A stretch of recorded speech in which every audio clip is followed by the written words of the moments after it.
อย่าคำนึงถึงอดีตที่ผ่านไปแล้วด้วยอะไรทั้งหวานชื่นขื่นขมระทมทุกข์ของปวงจิตที่ผ่านมาเหมือนสายน้ำที่ไหลไปแล้วไม่ยอมหวนกลับคืนมาอย่าห่วงใยถึงอนาคตยังมาไม่ถึงเพราะเราไม่สามารถจะรับประกันกับตนเองได้มืออื่นนี่สิมีบอ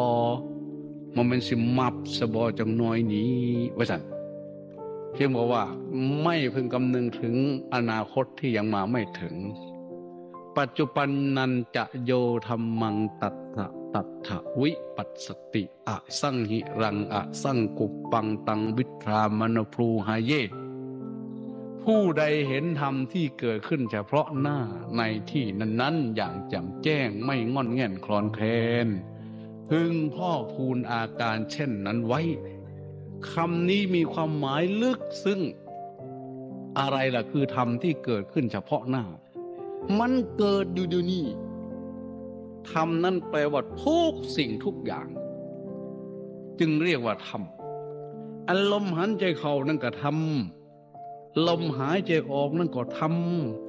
มาแม่